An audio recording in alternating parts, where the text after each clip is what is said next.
أيا طالب العلم قم لا تنم فإن الزمان أيا طالب العلم قم لا تنم فإن الزمان الحمد لله رب العالمين والصلاة والسلام على سيد الأنبياء والمرسلين أما بعد بسم الله الرحمن الرحيم إنه من سليمان وإنه بسم الله الرحمن الرحيم اللهم صل على محمد وعلى آل محمد كما صليت على إبراهيم وعلى آل إبراهيم إنك حميد مجيد اللهم بارك على محمد وعلى آل محمد كما باركت على إبراهيم وعلى آل إبراهيم إنك حميد مجيد رب اشرح لي صدري ويسر لي أمري واحلل عقدة من لساني يفقهوا قولي اللهم انفعنا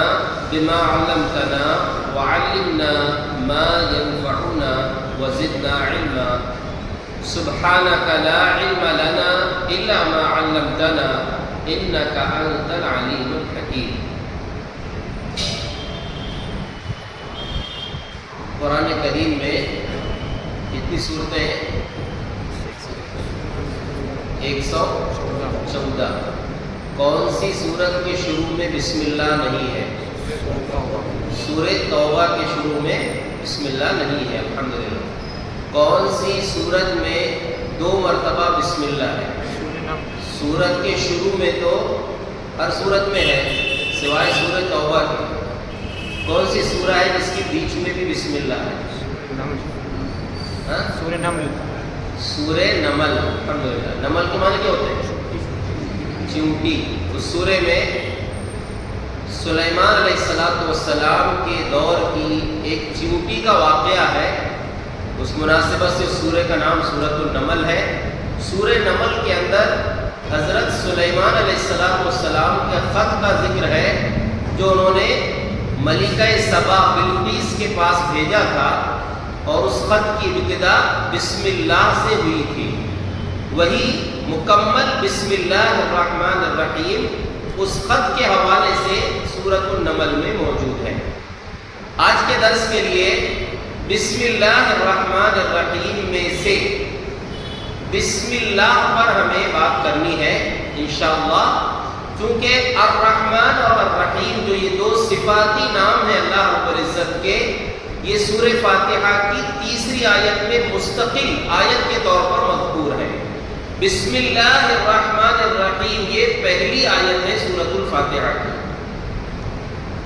الحمدللہ رب العالمین الرحمن الرحیم. حالانکہ اس میں مفسرین کے بیچ میں درمیان میں کچھ اختلاف بھی ہے کہ بسم اللہ سورہ فاتحہ کی آیت ہے یا نہیں، لیکن زیادہ قوی قول یہی ہے. ایک حدیث کے حوالے سے بھی یہ بات معلوم ہوتی ہے کہ بسم اللہ یہ مکمل جو بسم اللہ الرحمن الرحیم ہے یہ سورہ فاتحہ کی مستقل ایک آیت ہے. ہم کوئی بھی کام کر رہے ہیں تو اس سے پہلے بہت سارے کام ایسے ہیں جن میں بسم اللہ الرحمن الرحیم یا صرف بسم اللہ کی تعلیم نبی صلی اللہ علیہ وسلم نے ہم کو دی ہے. دیکھیے ہم سب پڑھتے ہیں بسم اللہ الرحمن الرحیم، لیکن آج ہم آپ سے یہ بات کہیں گے کہ غور سے ان باتوں کو سنیے اور ان باتوں کو دل دماغ میں حاضر رکھ کر بسم اللہ پڑھیے تو اس بسم اللہ کے پڑھنے کی کیفیت آپ کی الگ ہوگی. کیا مطلب؟ بسم اللہ اللہ کے نام سے، اور جو شروع کرتا ہوں یہ لفظ ہے یہ اس میں نہیں ہے، یہ محذوف ہے. عربی کے حساب سے اگر دیکھیں ابتدائی بسم اللہ الرحمن الرحیم، میرا شروع کرنا یا میں جو کام شروع کر رہا ہوں یہ کام اللہ کے نام سے ہو رہا ہے. تو بسم اللہ اللہ کے نام سے اس حصے کی اہمیت یا بسم اللہ الرحمن الرحیم کا مقام آپ اس سے بھی اندازہ کر سکتے ہیں کہ قرآن کی پہلی وحی میں بھی اللہ نے اسی بات کا حکم دیا ہے. کیا ہے پہلی وحی؟ اقرأ بسم ربک الذی خلق پڑھیے اپنے رب کے نام سے جس نے پیدا کیا ہے۔ یہاں پر بھی اللہ کے نام سے، رب کے نام سے پڑھنے کا رب نے حکم دیا ہے۔ تو پہلی وحی میں بھی اللہ کے نام کو یاد رکھنا، یعنی کام کی ابتدا میں اس چیز کا پیغام اللہ رب العزت نے ہم کو دیا ہے۔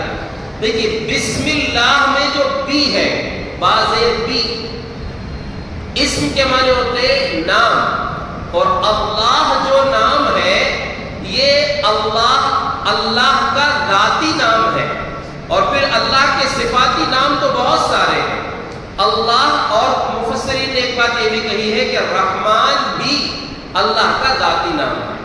تو بسم اللہ تو ہے ہی اللہ کا ذاتی نام، اور اس کی تعریف کرتے ہوئے اہل علم نے کہا ہے اللہ علم بذات واجب الوجود المستجمع بجمیع صفات الکمال۔ اللہ ایک نام ہے جو ایسی ذات کا نام ہے جس کا وجود واجب ہے۔ ایسا نہیں کہ کوئی ہوائی باتیں ہیں اور بس کسی کو بھی ایسے نام دے دیا گیا ہے، بلکہ اللہ کا وجود ہے، اور اللہ رب العالمین عرش پر مستوی ہے۔ کیسا ہے وہ؟ المجتمع بجمیع صفات الکمال، تمام جو کمال کی صفات ہیں، خوبیاں ہیں، وہ ساری خوبیاں اللہ رب العالمین کی ذات میں اکٹھا ہے۔ جب اللہ ہم بولتے ہیں اس میں ساری صفات کمال، یعنی جس میں کوئی کمی نہ ہو، نقص نہ ہو، ایسی ساری صفات اللہ رب العالمین کے جو شایان شان ہو، وہ سب اس لفظ اللہ میں شامل ہوتی ہیں۔ اور اللہ کے نام سے، لفظ اللہ کے پہلے اسم ہے، اسم کے معنی نام، اور اس کے پہلے بی ہے، جو بی جو حرف ہے نا، باز بی، اس کا مطلب کیا ہے معلوم؟ دو مطلب ہے، یا تو استعانت کے لیے ہے یا مصاحبت کے لیے۔ استعانت کا مطلب ہوتا ہے ہم جو کام شروع کر رہے ہیں، یا میں جو کام شروع کر رہا ہوں اللہ کی مدد کے ساتھ، اللہ کے نام کی مدد کے ساتھ۔ یا مصاحبت اگر مطلب لیں گے تو اس کا مطلب ہوتا ہے اللہ کے نام کی برکت کے ساتھ میں اپنا کام شروع کر رہا ہوں۔ کوئی بھی کام شروع کریں آپ، جس کے پہلے آپ بسم اللہ پڑھ رہے ہیں، تو اللہ کی مدد کے ساتھ یا اللہ کے نام کی برکت کے ساتھ میں اپنے کام کو شروع کر رہا ہوں۔ یہ بی کا جو لفظ حرف ہے، بی، باز بی، اس سے ہی معلوم ہے۔ اسی طریقے سے یہاں پر ایک چیز ہے، بسم اللہ، اللہ کے نام سے۔ اب ہم جانتے ہیں کہ اللہ نے ہی قرآن میں بات کہا وَلِلَّهِ الْأَسْمَاءُ الْحُسْنَى، اللہ کے بہت سے اچھے اچھے نام ہیں۔ تو کون سے نام سے ہم شروع کر رہے ہیں؟ اللہ کے کون سے نام سے شروع کر رہے ہیں؟ تو عربی میں ایک قاعدہ ہے، اسم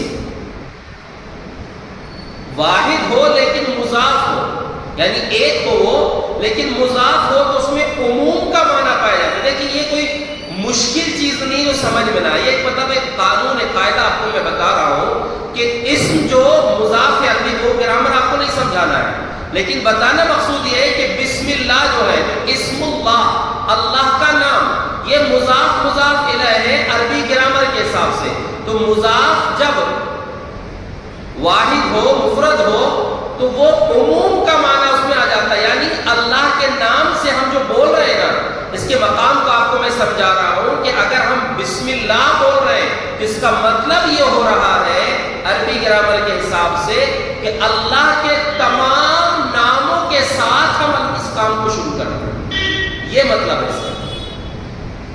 اللہ کی طرف جو اس کی اضافت کی گئی ہے اللہ کے نام سے، تو اللہ کے بہت سارے نام ہیں، لیکن عربی گرامر کے حساب سے اس کا مطلب یہ ہوتا ہے کہ ہم اللہ کے تمام ناموں کے ساتھ اس کام کو شروع کر رہے ہیں۔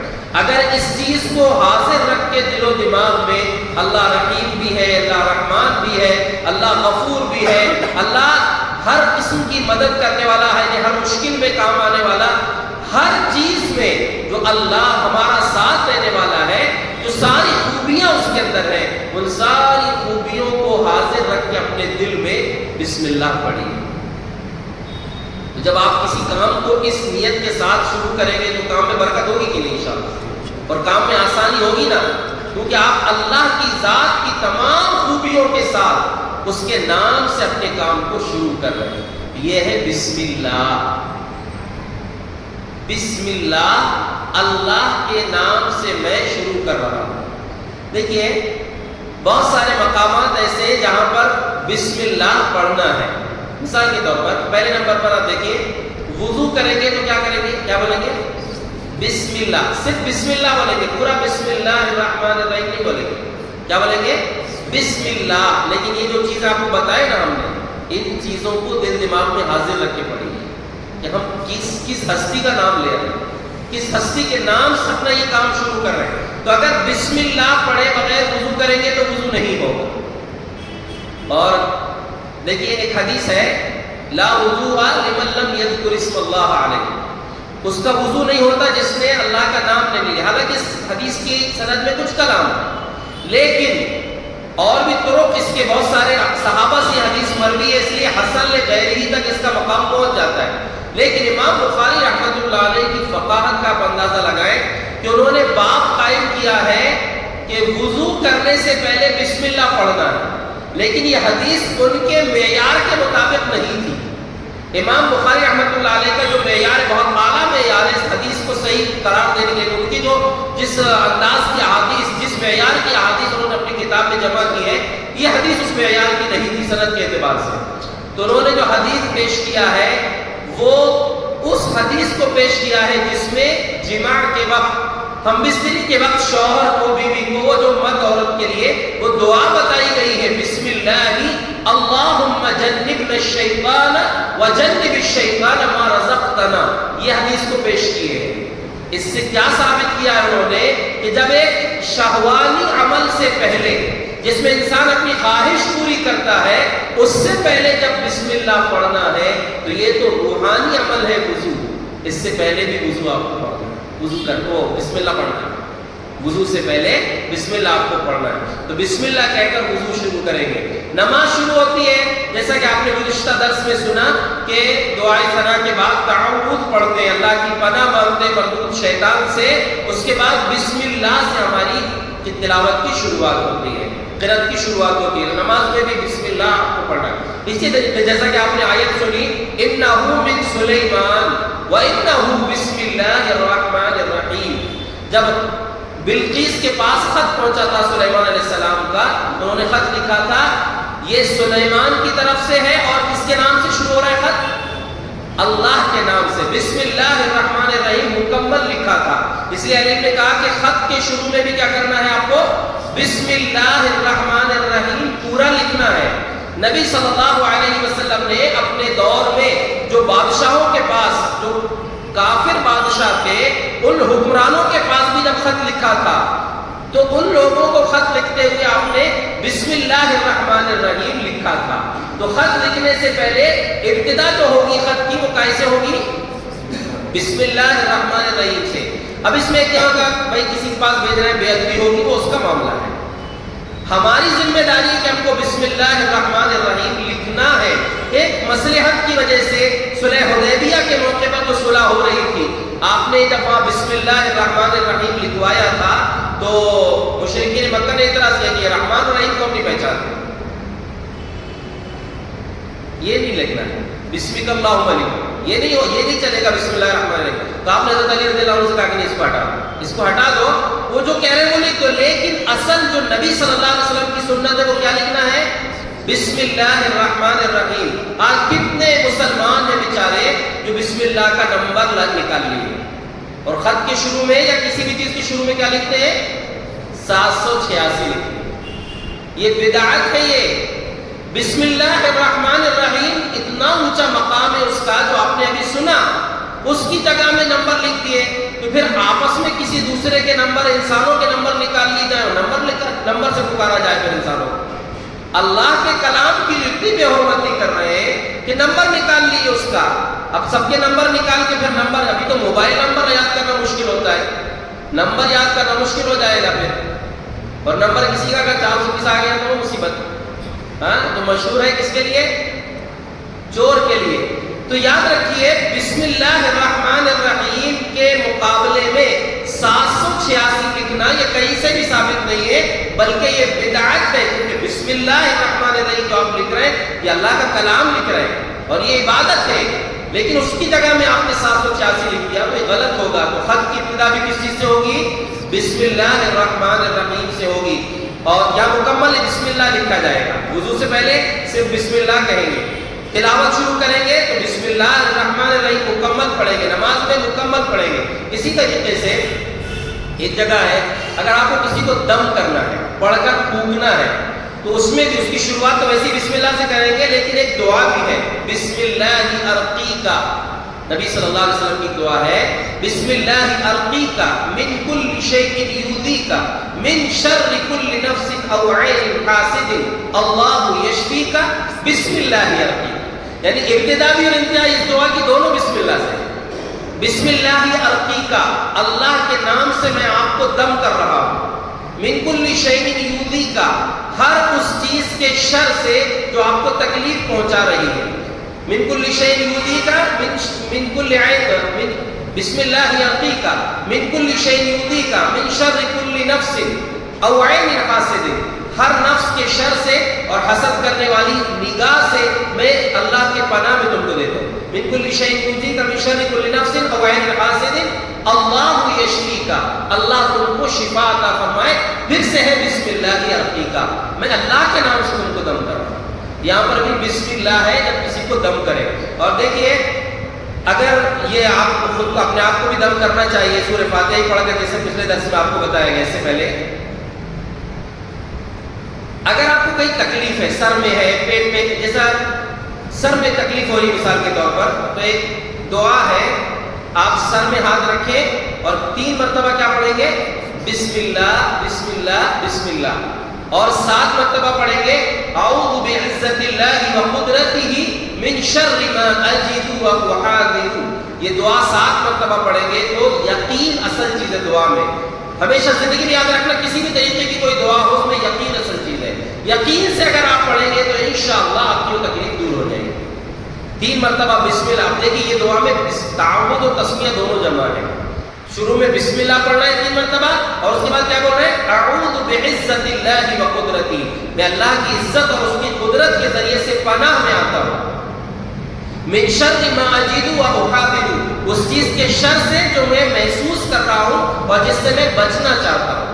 تو یہ دعا بہت مختصر سی ہے، لیکن یہ دعا بڑی قیمتی ہے، کہیں بھی تکلیف ہو۔ لیکن ایک چیز اور یاد رکھیں، سر میں ہاتھ رکھے آپ پڑھ رہے ہیں، ایک ہمارے یہاں پر رواج ہے، دیکھا ہوگا آپ نے کچھ لوگوں کو سلام پھیرتے ہی فوراً سر میں ہاتھ رکھ کے کچھ پڑھتے ہیں یا سینے میں ہاتھ رکھ کے کچھ پڑھتے ہیں، وہ بدعت ہے، یہ نبی صلی اللہ علیہ وسلم سے ثابت نہیں ہے، کیونکہ آپ اس کو عبادت سمجھ کے کر رہے ہیں تو یہ ثابت ہے ہی نہیں، تو اس کا گناہ پڑے گا، الٹا بدعت کا گناہ ہو جائے گا، یہ نہیں پڑھنا ہے۔ لیکن یہ تکلیف اگر کسی جگہ جسم کے کسی بھی حصے میں ہے تو وہاں ہاتھ رکھ کر 3 مرتبہ بسم اللہ اور 7 مرتبہ اعوذ بعزت اللہ وقدرتہ من شر ما اجد واحاذر یہ پڑھنا۔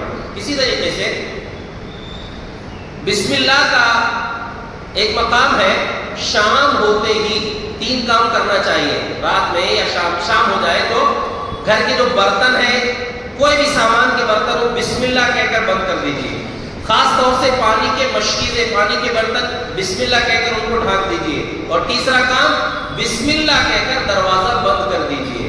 تو یہ جو چیزیں بسم اللہ کہہ کر ڈھانک دی اور بند کر دی جائے تو شیطان نہیں کھول سکتا ہوں، یہ بسم اللہ کا فائدہ ہے، بسم اللہ کی برکت ہے۔ اور نبی صلی اللہ علیہ وسلم نے خاص طور سے یہ بتایا کہ شام کے وقت اپنے بچوں کو گھر سے باہر نہ نکالو۔ کچھ لوگ چھوٹے بچوں کو کیا کرتے ہیں کہ مغرب کے وقت گھمانے کے لیے باہر نکالتے ہیں، غلط ہے، وہ شیطانوں کے گھومنے کا وقت ہے، اب دن گھما کے لائے اور بچہ رو رہا ہے، پریشان کر رہا ہے، تو وہ پریشان اس لیے کر رہا ہے کہ آپ نے اس کو شیطان کے حوالے کر دیا، شیطان کی راہ میں لے کر چلے گئے، شیطان جس راستوں میں گزر رہے تھے، نکل رہے تھے، وہاں آپ لے کر چلے گئے، اس سے بچنا چاہیے۔ اور یہ 3 کام کرنا ہے، برتنوں کو، پانی کے برتنوں کو، پانی کے مشکیزوں کو، اور دروازوں کو بسم اللہ کہہ کر بند کر دیں گے تو انشاءاللہ شیطان ان کو نہیں کھولے گا۔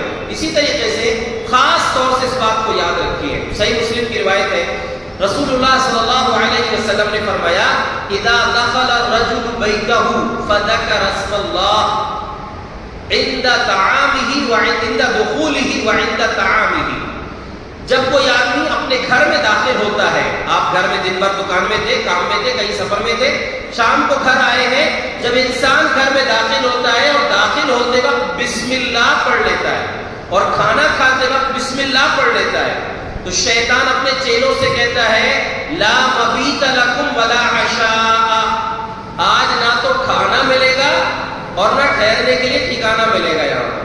مبیت رات گزارنے کی جگہ، ٹھکانہ بھی نہیں ہے یہاں تمہارے لیے، ولا عشاء، رات کا کھانا بھی نہیں ملے گا یہاں، نکلو یہاں سے۔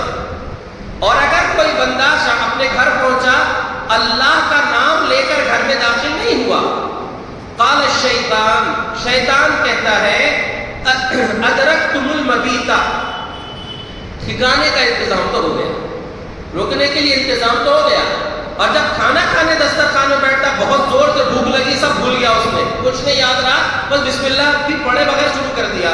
تو جب بسم اللہ پڑھے بغیر کھانا آپ نے کھا لیا تو شیطان اپنے ساتھیوں سے کہتا ہے ادرکتم العشاء، اب کھانا بھی مل گیا، ٹھکانہ بھی مل گیا اور کھانا بھی مل گیا، اب یہ آپ کے اوپر ہے۔ اگر بسم اللہ کہہ کر گھر میں داخل ہوں گے تو شیطان آپ کے گھر سے نکل جائے گا، بسم اللہ کہہ کر کھانا کھائیں گے تو شیطان آپ کے کھانے میں شریک نہیں ہوگا۔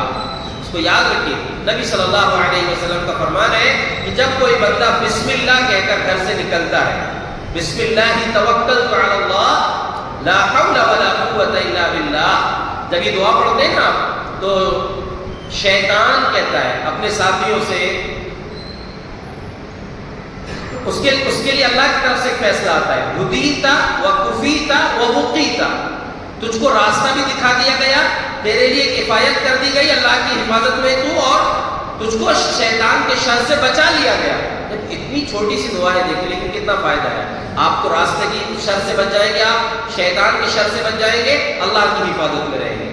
بسم اللہ توکلت علی اللہ لا حول ولا قوت الا باللہ، اللہ کے نام سے، یعنی اب اللہ کے نام سے میں گھر سے نکل رہا ہوں۔ بسم اللہ کے ساتھ جو ہے آپ اس چیز کو جوڑ لیں گے جو کام آپ کر رہے ہیں، اللہ کے نام سے میں اپنے گھر سے نکل رہا ہوں اور اسی پر میں نے بھروسہ کیا ہے، جو بھی طاقت اور قوت ہے وہ اللہ رب العالمین کی طرف سے ہے۔ تو جب یہ کہا جاتا ہے تو شیطان اپنے چیلوں سے کہتا ہے کہ کیسے اب تمہارا وار اس بندے پر چلے گا جو اللہ کی طرف سے ہدایت دے دیا گیا، جس کی کفایت کر دی گئی اور جو تمہارے شر سے بچا لیا گیا۔ بہت فائدے کی دعا ہے یہ۔ اب گھر سے نکلیں گے تو یہ بسم اللہ والی یہ دعا پڑھ کے نکلیں گے، گھر میں جب واپس آئیں گے، گھر داخل ہوں گے تو کیا بول کے داخل ہوں گے؟ بسم اللہ، صرف بسم اللہ بولیں گے وہاں۔ حالانکہ ایک حدیث میں لمبی دعا ہے لیکن وہ ضعیف ہے، اس لیے خالی بسم اللہ کہہ کر، جیسا کہ صحیح مسلم کی روایت آپ کو بتائی گئی، بسم اللہ کہہ کر اپنے گھر میں داخل ہو جائے۔ ایک عمل ہے، قبرستان میں جب میت کو دفن کرتے ہیں، کہیں قبر میں جب میت کو اتاریں گے تو کیا بولیں گے؟ بسم اللہ وعلی ملت رسول اللہ، بسم اللہ وعلی سنت رسول اللہ، دونوں الفاظ ہیں۔ اللہ کے نام سے، رسول اللہ صلی اللہ علیہ وسلم کے طریقے پر ہم اپنی میت کو قبر میں اتار رہے ہیں، وہاں پر بھی بسم اللہ کہہ کے اتار رہے ہیں۔ آخری بات یہ ہے کہ بسم اللہ کے ذریعے سے دن کی شروعات بھی کیجیے اور شام کی رات کی شروعات بھی کیجیے۔ ایک دعا ہے، ممکن ہے آپ لوگوں میں سے کچھ کو یاد بھی ہوگی، صبح شام کے اذکار کی وہ دعا بڑی قیمتی دعا ہے، بہت زبردست دعا ہے وہ۔ پچھلے درس میں ہم نے آپ کو تعوذ کے حوالے سے ایک دعا بتائی تھی، کون سی دعا؟ کہیں جا کر پڑھ لیں یا صبح شام پڑھ لیں، کون سی؟ اعوذ بکلمات اللہ التامات من شر ما خلق، یہ دعا کو لازم کر لیجئے، کہیں بھی آپ گئے ہیں وہاں جا کر پڑھ لیجئے، یقین سے پڑھیے، انشاءاللہ پوری دنیا مل کے بھی آپ کو کوئی نقصان نہیں پہنچا سکتا، ساری طاقتیں مل کر بھی، لیکن یقین ہونا، اس پر ایمان ہونا، اس ذات پر ایمان ہونا جس کی پناہ میں آپ آنا چاہتے ہیں۔ دن کی شروعات اسی سے کیجیے، شام کی شروعات بھی اسی سے کیجیے، 3 مرتبہ یہ دعا پڑھنا ہے۔ اور یہ بسم اللہ کے حوالے سے یہ دعا کو یاد رکھیے، ایک دعا تعوذ کے حوالے سے اور ایک دعا تسمیہ کے حوالے سے۔ آپ نے دعا بتائی بسم اللہ الذی، اس اللہ کے نام سے میں یہ کام یا دن کی شروعات کر رہا ہوں یا رات کی شروعات کر رہا ہوں، بسم اللہ الذی، اس اللہ کے نام سے، لا یضر مع اسمہ شیء، جس کے نام کے ساتھ کوئی چیز تکلیف نہیں پہنچا سکتی، فی الارض ولا فی السماء، نہ زمین میں نہ آسمان میں، کوئی آپ کے اوپر بم بھی برسانا چاہے گا، اگر یقین سے آپ یہ دعا پڑھے، میزائل بھی مار دی جائے گی، تو انشاءاللہ وہ تو اللہ کا فیصلہ ہے کہ اگر آپ کو اللہ نے آپ کی تقدیر میں لکھا ہے تو آپ کو نقصان ہو سکتا ہے، لیکن بہت ممکن ہے کہ اگر آپ نے یقین سے یہ دعا پڑھے تو انشاءاللہ آپ محفوظ رہیں گے۔ لیکن اس کا مطلب یہ نہیں کہ آپ روز پڑھتے رہو تو موت سے بھی بچے رہیں گے، موت جو اللہ نے لکھا ہے وہ تو آئے گی ہی نا، لیکن مصیبتوں سے، پریشانیوں سے انشاءاللہ آپ محفوظ رہیں گے۔ بسم اللہ الذی لا یضر مع اسمہ شیء فی الارض ولا فی السماء، اس اللہ کے نام سے جس کے نام کے ساتھ کوئی چیز تکلیف نہیں پہنچا سکتی، نہ زمین میں نہ آسمان میں، وہو السمیع العلیم، وہ سننے والا اور جاننے والا ہے۔ اس حدیث کی سند میں ایک بات ہے کہ راوی کا نام یاد نہیں رہا مجھے، جو استاد محدث حدیث بیان کر رہے تھے ان کا ایک شاگرد ان کو بڑے غور سے دیکھ رہا کہ آپ یہ دعا بتا رہے ہیں اور آپ کا خود ایک حصہ جو ہے ساقط ہے، فالج ہو گیا تھا، تو جب یہ دعا بتا رہے ہو کہ یہ دعا پڑھنے سے کوئی چیز کا نقصان نہیں ہوتا تو یہ کیسے ہو گیا؟ تو وہ غور بولا کچھ نہیں شاگرد نے، لیکن صرف غور سے دیکھ رہا تھا ان کو کہ آپ تو بتا رہے ہیں لیکن آپ کے اندر خود ہی کمی ہے، تو کہا کہ دیکھو اس کو غور سے مت دیکھو۔ اس کا مسئلہ یہ ہے کہ جس دن میں نے دعا پڑھنا بھول گیا تھا اسی دن ہی، جس دن میں نے یہ بسم اللہ الذی یہ دعا نہیں پڑھا تھا اسی دن فالج کا یہ حملہ مجھ پر ہوا ہے۔ اس سے یہ بھی معلوم ہوتا ہے کہ آپ بڑی بڑی بیماریوں کے حملے سے بھی انشاءاللہ بچ جائیں گے اگر یقین سے صبح فجر کی نماز کے بعد سے لے کر سورج نکلنے تک وقت رہتا ہے صبح کے اذکار کا، اس میں وقت ضرور پڑھ لیں، اور شام کے اذکار کے لیے عصر کی نماز کے بعد سے لے کر مغرب کے بعد تک بھی آپ پڑھ سکتے ہیں۔ تو یہ دعا کو یاد کر لیں آپ۔ گزشتہ درس کی جو دعا تھی جن لوگوں نے یاد نہیں کی ہے وہ یاد کریں، آئندہ آپ کو سنائیں انشاءاللہ۔ اور آج کے درس کی یہ دعا ہے بسم اللہ الذی لا یضر مع اسمہ شیء فی الارض ولا فی السماء وہو السمیع العلیم۔ یہ دعا کی کتاب میں آپ کو صبح شام کے اذکار میں دعا مل جائے گی، تو اس کا اہتمام کیجیے، اور جو مختلف مقامات بسم اللہ پڑھنے کے لیے بتائے گئے ہیں ان کا بھی اہتمام کیجیے، اور ان معانی کو اپنے سامنے رکھیے جو بسم اللہ میں ہم نے آپ کو سب بتایا ہے کہ ہم اللہ کے نام سے اس کی مدد، اس کی برکت کے ساتھ شروع کر رہے ہیں، اور اللہ جو ذات ہے اس کی کتنی خوبیاں، کتنی صفات اور کمال والی صفات ہیں، ان سب کو مستحضر رکھ کر دل دماغ میں حاضر رکھ کے اس کا اہتمام کیجیے۔ اب رحمان اور رحیم جو ہے انشاءاللہ سورہ فاتحہ کی جو تیسری آیت ہے اس کے حوالے سے جب بات آئے گی تو انشاءاللہ اس میں اس کا ذکر کریں گے۔ اللہ رب العزت سے دعا ہے اللہ رب العالمین شیطان کے شر سے ہمیں محفوظ رکھے، اور جن مقامات پر نبی صلی اللہ علیہ وسلم کی تعلیمات کی روشنی میں بسم اللہ کہنے کی ہمیں تعلیم دی گئی ہے اس کے مطابق ہمیں عمل کرنے کی توفیق عطا فرما، اور تیرے نام کے ذریعے ہم جو برکتیں رحمتیں حاصل کرنا چاہتے ہیں اللہ وہ ہم سب کو نصیب فرما۔ آمین۔ وآخر دعوانا الحمدللہ۔